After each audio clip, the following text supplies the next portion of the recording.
Ladies and gentlemen, presenting the panel for StarCraft 2 multiplayer, put your hands together for the StarCraft 2 balance team.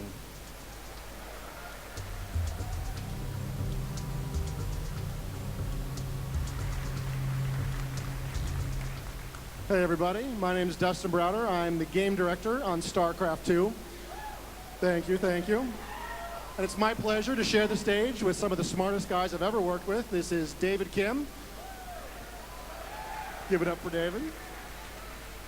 David is the balance designer, currently working really hard for us on StarCraft 2 and Heart of the Swarm. And this is Josh Mankey, PhD and local genius. Mankey is responsible for a lot of the stats that we use in BattleNet. He's also responsible for the ladder system that we all play in every day. So here's what we're going to do here today.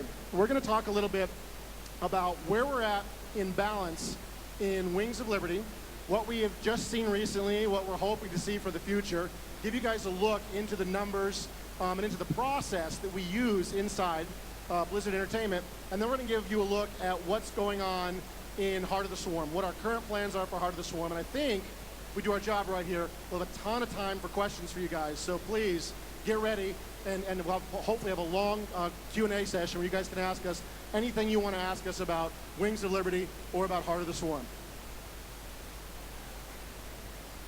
All right, let's take a quick look at global balance and where we're at right now in Wings of Liberty. So Terran versus Zerg right now, and this is across everyone in the world, all leagues, all divisions, is pretty even, within 1 or 2 percentage points in any given area of the world on any given day. Protoss versus Zerg, all over the world is very, very even for us.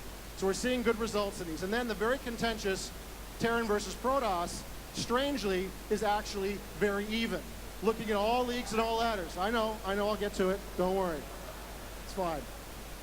But again, remember, this is bronze all the way through Grandmaster. So some of the bronze guys are getting in there, and if they're having a better experience, that's diluting the rest of the pool. So let's take a look at the Masters balance. This is another way we like to look at the game. Obviously, we want the game to be balanced at all levels if possible. That's our ultimate goal. All the way from the bronze guy who just bought the game all the way up to the guy who's playing here today in a tournament. We want to do the best we can. But Masters level often tells us, Masters and Grandmasters, often tells us things that we don't see when we look at that big a pool like we just showed you. So Terran versus Zerg, once again, is pretty even. This one seems to be working out for us, and this seems to be historically fairly true for us for many months now. Protoss versus Zerg does have one problem. Zerg dominance, but only if you're European. If you're anywhere else, you're fine. But if you're in Europe and you're playing, against the Zerg as Protoss, you're behind statistically by about 10% on any given day. So that's a little bit of a concern to us. Again, it's hard to know. Masters and Grandmasters is ultimately a pretty small pool, and we see big swings in these numbers depending, honestly, on who logged in on a given day or any changes that happen in the metagame in this matchup. Now, here's the scary one. You ready? Terran versus Protoss. Terran, definitely, but only if you're Korean. If you live in North America or Europe, you're doing okay. But if you live in Korea, you're behind by, again, about 10 to 12 percentage points on any given day. So these would be our two concerns going forward. So before we get into the tournament data, I just want to point out that we do try to look at every single major tournament out there, and we do take every single major tournament very seriously. We don't just look at one tournament when making a move. So let's take a look at some of the most recent tournaments that happened. All 6 of these tournaments happened, I think, either this month or very close to this month. So it's as recent of a data that you can get as possible. So in GSL Code S, as everyone already knows, Terran is very overpowered. We're seeing a heavy Terran dominance in this tournament specifically. GSL Code A, however, we're not seeing this. We're seeing even matchups for all 3 races. IEM Guangzhou, we're also seeing even numbers, but one thing to know about IEM is while it's a very major tournament, the scale of the tournament is not as big as some of these other tournaments that we're mentioning. So it may be a little biased than some of the other tournaments. IEM New York, we saw that Zerg was dominating. IPL, even though it was a DVZ finals, we felt like Terrans were competing fairly well against both races, but Protoss weakness definitely stood out in this tournament. And in MLG Orlando, one of our favorite tournaments out of all the tournaments out there, we're seeing even numbers here as well. So now let's take a look at our balance process by taking Protoss versus Terran as an example. So before 1.4, as we pointed out before that on the adjusted rating side, we weren't seeing too many problems except in Europe and Korea at the highest levels. But it's not the only thing we take into consideration when making balanced decisions. We do try to look at community feedback as well as pro feedback very heavily. On the community side, we were getting a lot of feedback saying Protoss is a little too weak against Terrans overall. Pros, however, were going a little stronger in this feedback, and a lot of pros were actually saying Protoss almost has no chance against Terrans, especially versus the 1-1-1 all-in strategy. So what this strategy is it's a strategy of going one barracks, one factory, one starport, opening up that way, and then saving up a lot of Marines, siege tanks, as well as Banshees, and pushing with almost half of your workers also going for an all-in attack. So after doing some more analysis, we realized 1-1-1 is a little too strong and that we should deal with it. We would...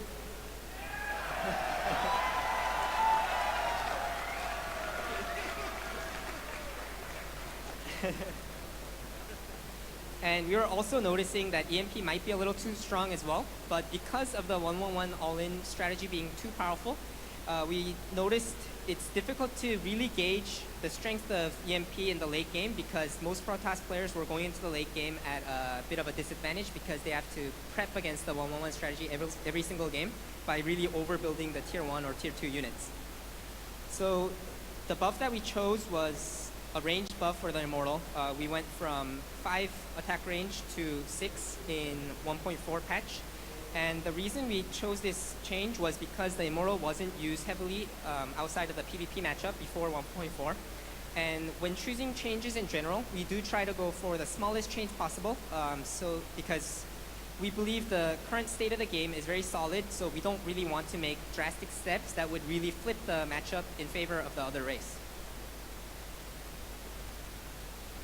So after 1.4 came out, after the Immortal change came out, we were noticing a lot of improved feedback from both community and pros. There were still some negative feedback, but for the most part, everything has improved quite a bit. And especially on the pro side, a lot of Protoss pros were saying 1-1-1 isn't a problem anymore, and any equal skill Protoss player should be able to deal with this all-in rush as long as they can prepare for it. We also saw some improved tournament results as well. For example, just last weekend at MLG Orlando, we saw Hawk pull off the crazy win. I don't think he even dropped down to the lower brackets, and he just won the whole tournament. And we also saw that in second place was MC, who was also a Protoss player. And while one tournament is not really enough evidence to really show that Protoss is okay now, we believed this small example actually helps us. So on the rating side, we're still unsure, and the reason is because every time we release a patch, the ratings tend to fluctuate a little bit, so it takes time for it to settle down. So after a couple of weeks or so, we'll be able to know for sure how the ratings have changed. So currently, we're looking at a lot of these other factors. So just to summarize what we talked about before, on the rating side, we saw that Zerg was a little too strong against Protoss in Europe at the highest levels. We also saw that Terran was a little strong against Protoss in Korea alone. On the tournament side, we saw both Zerg and Terran strengths in some tournaments, but we also saw that Protoss was kind of weak in another tournament. So one of the things that we're trying to do for Protoss versus Terran is we want to reduce the radius of EMP because we believe the pure raw damage caused by EMP against Protoss is a little too strong. So for example, if you hit like 10 units with a single EMP right now, you do 1,000 damage, which is pretty much the strongest burst damage spell you have in the game. We're also looking at a more general Protoss buff so that Protoss in general can be more competitive against the two other races. So on this side, we want to try to decrease the upgrade costs, the forge upgrade costs for the level 2, level 3, and shield upgrades in general, so that Protoss just gets this just general upgrade. All right, so that's where we think we're at right now, kind of, with Wings of Liberty. We're obviously exploring a lot of different options of things we can do going forward, and we're really watching this very closely. We have to be very, very careful. These guys that are playing here in the tournament today, the guys that are playing in tournaments all over the world, are getting us feedback that we're close to a happy place for most of these matchups, but at the same time, we're definitely seeing some stuff we want to change, so we're sort of inching up on changes as we go. Now I'm going to talk a little bit about Wings of Liberty design in general, what we're seeing when we're playing Wings of Liberty, when we're watching you guys play Wings of Liberty, and sort of the things that we want to do for Heart of the Swarm based on what we learned from Wings. So there are some core race weaknesses in Wings of Liberty that we're not all that happy with. For example, pushing an advantage in Tier 2. If the Zerg get kind of ahead, their really one solution is to expand. That's really all they've got. And that can go badly for them very quickly if the enemy out-techs them or if they fail to gain enough board control. We have some matchups that are a little bit stale. Zerg versus Zerg is one that's commonly cited to me. I've had other people say it's not the case, but I've also had people say Protoss versus Protoss. So anything we can do to sort of shake up these matchups and try to make them feel a little bit more diverse is something we're going to try to target. And of course, we have some missed opportunities in Wings of Liberty. Some units that we were hopeful for that would do something for us, and right now we just kind of want them to do a little bit more. They're not quite carrying their weight in the game. So this is what we're going to do. We're going to fix the weaknesses, we're going to fix the matchups, and we're going to fix and or replace some units. All right, so one thing I want to remind you guys, this is absolutely work in progress stuff that we're talking about here today. It's work in progress stuff you are seeing out there on the show floor. Nothing is final here today. And as proof of this, I'm going to show you some units that didn't make the cut in Wings of Liberty. This is a Protoss Soul Hunter or Purifier. His name changed a couple of times. It's a full piece of concept art that Sammy did for us. He had a full model in game. He had about a month worth of balance go into him. He didn't make it. It wasn't good enough. We had a Protoss Spore Beast. Again, tons of art, tons of effort, tons of balance, months of work, chopped. Didn't really work out for us in the end. It was kind of a fun unit, not fun enough. And we had a Protoss Adept. He could actually throw that shield there. It was a early tier unit for the Protoss that could engage at range. Too similar to the Marine. Never found mechanics we really wanted to work for it. Despite months of work, it was absolutely cut. So one of the things that we love about coming to BlizzCon is we can get your feedback here. We can get it from you when you come talk to us. We can get it at the stations out there. We can get it on the forums afterwards. This is one of the great things about this convention for us is we can come to a place where we can put our stuff out there before it's quite ready for beta, but we can learn from you what you think is working and not working. We got some good feedback from day 9 last night, actually. That's pretty cool. And beta, of course, will tell us a ton more. Just like every other game we've ever done, we will have a full beta for Heart of the Swarm, which will give us the real deal on how these units are actually going to function in really sort of live competitive play. So now we'll talk about each race's weaknesses in Wings of Liberty and go into some detail about how we decided to fix these issues in Heart of the Swarm. So let's first start off with they're facing in Wings of Liberty and the new units that can hopefully solve those problems. So Thor is supposed to be the best counter to mass mutalisks, but it suffers from two problems. One is the size of the unit is so big that it's easy to get the Thor stuck in between your own buildings and or your units. The second problem is due to the high cost of the unit, you can't reasonably bring out more than 1 or 2 Thors in general against the mass mutalisks, which means if you're ever caught off position, the mutalisks can easily spread out and magic box the Thor to kill them one by one. The second issue that Terrans are facing is the late game mass charge zealot problem. Currently in Wings, the Terran players get around to this problem by using Marines, Marauders, Stimpack, and kiting heavily in the late game. And while we think this sort of micro is very fun to have for the game, especially in the earlier mid games, we kind of wish in Heart of the Swarm, if the Terrans had an option to switch out into something different that they can deal with just straight up against the Zealots, that might introduce more choices to the Terran players and create more interesting gameplay. Terrans have a lot of options, whether it's harassing enemy bases, defending your own expansions, just spreading out your army into different choke points, or even just having a very solid 200 prop army that can really deal with pretty much anything, any threat out there.